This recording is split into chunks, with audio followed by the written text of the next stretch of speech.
Hey everyone, today we're going to keep working with section 10.1. I'm still talking about areas of triangles and quadrilaterals, but now we're going to be looking at problems that are a little more complex because we're going to need to use either the Pythagorean theorem or trig to solve for a missing dimension. So maybe a base or a height, and we'll need to do that before we can find the area. And at the end, we're just going to revisit some more of these problems where we're solving for a dimension of a figure given the area. So we're going to jump right in here. This is assuming that we're pretty familiar with the area formulas themselves now, and we could just work with finding these other pieces. So for number one, here we obviously have a parallelogram. So we know our area formula is going to be area equals base times height. Now I know it's a little hard to see because this is printed so dark, but you can see here we have our perpendicular distance, right, which is going to be our height, but we don't know the value of that height. Now we do know the value of the base. Again, since this is a parallelogram, these opposite sides are congruent, so I know my base is going to be 18. But again, I don't know about that height. So here's where we're going to have to use some trig. So what I'm going to do is I'm going to actually pull out this triangle here. And we'll see how we can use that to solve for the height. So I know this is a right triangle. I have a 60-degree angle. I know this is 12, and I'm trying to solve for h. So to me, this looks like I have the opposite and the hypotenuse. So I'm going to use sine of 60. And that's going to be equal to h over 12. So to solve for h, I'm going to multiply both sides by 12, and I'm going to get 12 times the sine of 60. Now, it's going to be really important here. Our directions say to round to the nearest tenth if necessary, but do not round until the last step. So here's what we're going to do. We're going to go back to our area formula. Instead of evaluating this height, we're going to go back to our formula. We said our base is 18. And we said our height, we're going to take this whole expression here. So 12 sine of 60. Now that I've got the whole equation, I'm going to use my calculator to just evaluate that all at once. So I don't have any rounding rounding error. So our base was 18, and we're going to multiply that by our height, which is 12. Times the sine of 60. And so rounded to the nearest tenth, we're going to get 187.1. So our area is 187.1 inches squared.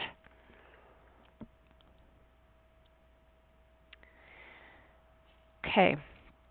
Now, in number two, clearly we have a triangle, and I want to be really clear that the triangle we're after here is the one that's enclosed in the solid lines. This is just giving us some extra information that we'll need to solve. But again, we're not solving for this dotted triangle. We're always looking for that solid figure. So I have area of a triangle, and I know that's area equals 1/2 the base times the height. So here I have the base of my triangle is 7, but again, this perpendicular distance is what we're missing here. So I know this perpendicular, right? We said this is perpendicular to an extension of that base. That's going to be my height, and that's what I need. So again, here I've got a right triangle that I can use to solve for that height. So I'm just going to pull that out here. I know that's 3. I have h and 5. Now, if you know your triples, then you've probably already got the height.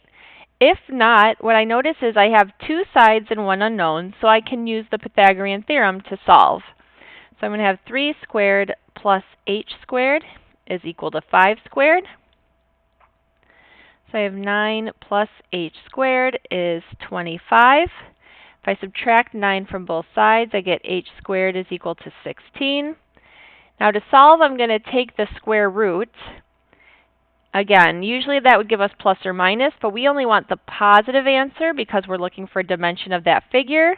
So I get that the h is 4, the height is 4. So now I can go back to my formula. Area is 1/2. We said the base is just this 7. We're not going to add the 3 because that's outside of the figure. So 1/2 times 7 times our height of 4. And that's going to give us an area of 14. Now it doesn't specify units, so I'm just going to put u squared. If the problem does not specify units, you're always safe just leaving those out as well.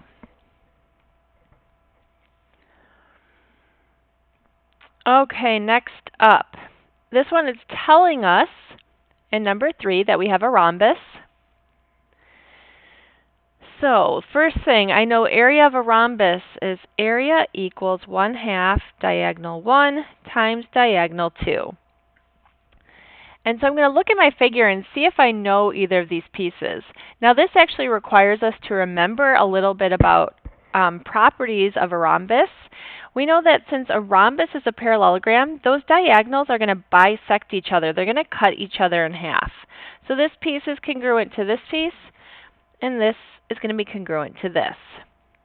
So actually, if I know this piece of the diagonal is 12, I know this is 12 as well, and we do have one of those diagonals. But now I need to solve for my other diagonal. So I'm just going to call this piece x. And again, I know that whatever that is going to be the same here. So if I look, again, I also know that the diagonals of a rhombus are perpendicular. So what I have, again, is a right triangle. And I know the dimensions are x and 12 and 15. So we're going to use Pythagorean theorem again because we have two known sides. So x squared plus 12 squared equals 15 squared. And I'm going to use my calculator to do one of these steps. So let's see, I know 15 squared, and I'm going to go ahead and subtract 12 squared. That gives me 81. So x squared I know is going to be equal to 81. And luckily that's a nice number, the square root of 81. We're just looking for the positive, and we know that's a positive 9. So now I have to be really careful here. Again, we're looking for the lengths of the whole diagonal when we do D1 and D2. So D1, I can do 12 plus 12. That whole diagonal is 24. Since x was 9, I know that whole diagonal is going to be 18.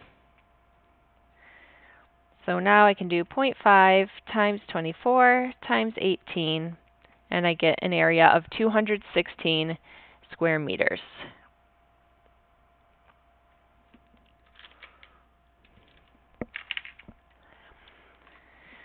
All right. Now in number 4, we have our trapezoid. So I know the area of a trapezoid is going to be h over 2 times b1 plus b2. So again, I'm looking to see what I know. And clearly I already have the lengths of the two bases. So I know b1 and b2. What I need to figure out is the height. And by now you've probably gotten the idea that what I need is to create a right triangle. So I don't really have one explicitly created here, but here's what I'm going to do. I'm going to draw in that perpendicular height. I'm going to call that h. So now I've created a right triangle. I'm going to pull out this right triangle here. And so I know, let's see, what do I know about this triangle? I know this is h and I know this is 60. But now I have a slight problem because I know if I'm going to use trig, I need to know one of the sides. So here is where I realize if this is 5, then I know this piece here, if this is a perpendicular, is going to be 5 as well, which means this remaining piece is going to be 2. So that's going to give me this leg of the right triangle. And now I can go ahead and use trig. I have the opposite and the adjacent sides, so I'm going to have tangent of 60 is equal to h over 2.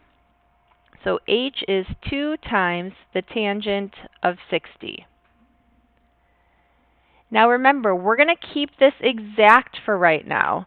So what we're going to do is we're going to go back up to our expression. Now I know my h is 2 times the tangent of 60 That's over 2. And then in parentheses, I'm going to add my bases, times 5 plus 7. Now, I can actually go ahead and cancel these 2's. So really, I have the tangent of 60 times 12. And now here's where I go back to my calculator. Tangent of 60 times 12. Now, it's giving it to me as a radical, so I'm just going to use that double arrow button. And I'm going to get an area to the 10th of 20.8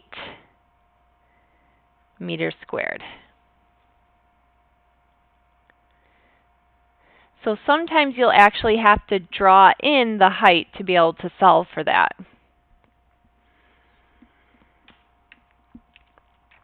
All right, let's jump over to the next page. Now, number 5, this is going to be a little tricky, so we'll have to bear with me a bit. What I have here is a kite, and I can tell because I have 2 pairs of consecutive sides congruent.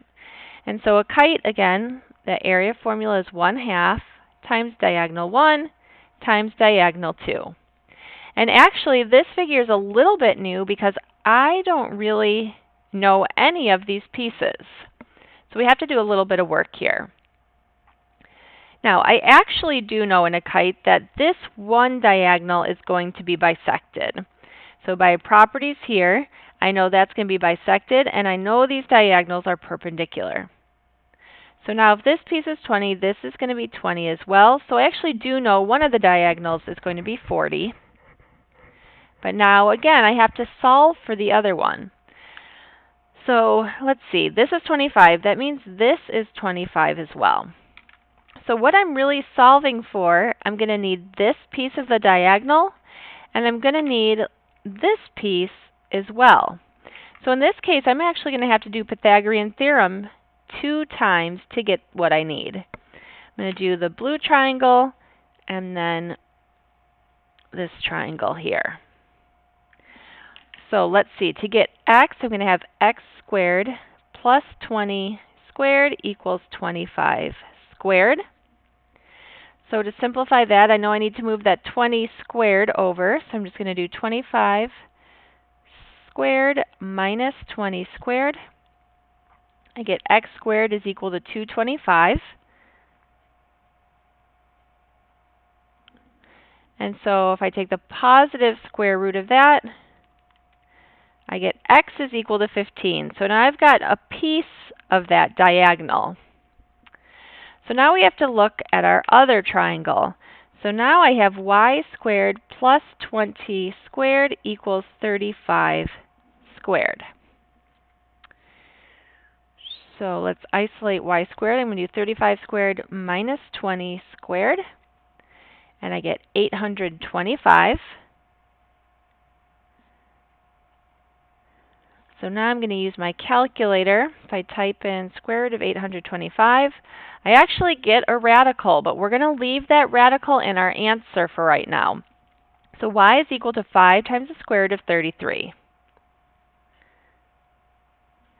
So now I have to put this all together. So my area is 1/2. We said D1 was just 20 plus 20, so that one's 40. Now for D2, we have to add x and y. So my diagonal is going to be 15 plus 5 root 33.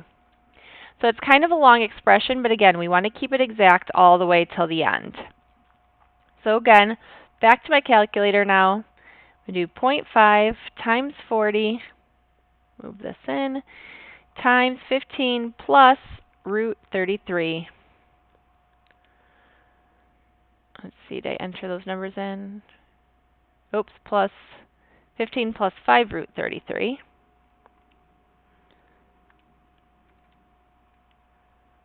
Oh, what did I do? Okay, and I get 874.5.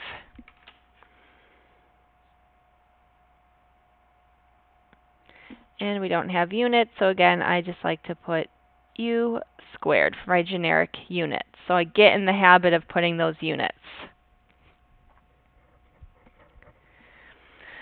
Okay, we'll skip the next one for right now. We'll probably use that as an intro for tomorrow. And let's go just do a quick recap of solving for dimension if we're given the area. So for number 7, we need to find B2 for this trapezoid. Again, they're telling you the figure, and they're saying the area is 8 square feet. So again, area of a trapezoid is h over 2 times B1 plus B2. I know area is 8. I can see my perpendicular height here is 2. B1 is 3, and I'm trying to find B2. Now the nice thing, 2 over 2 is just 1. So really what I have here is just 3 plus B2. So I can easily solve for B2 by subtracting, and I get that B2 equals 5 feet.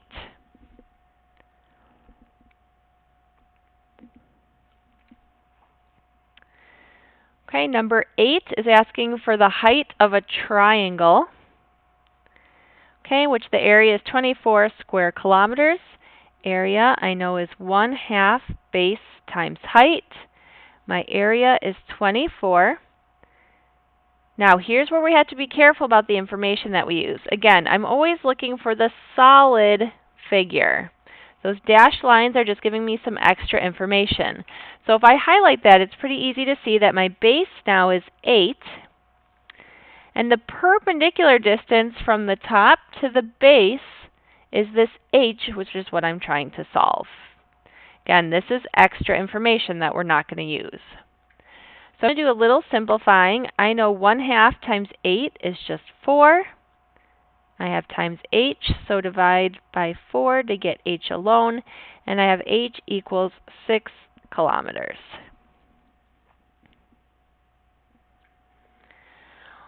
All right, last one. We have a kite. So I know that the area is 1/2 times diagonal 1 times diagonal 2. Let's plug in what we know. The area is 48. Equals 1/2. D1 is 16, and we're trying to find D2. So 48 is equal to 8 times D2. To get D2 by itself, I'm going to divide, and I get D2 equals 6, and in this case, our units are centimeters. So that's it for today. Hopefully as you've gone through, I do want to see all this work in your notes when I check. So if you're just going through and putting answers, you may want to go back through and watch the video. Again, I'm looking for all this work when I check in your videos. So we'll see you tomorrow for more practice.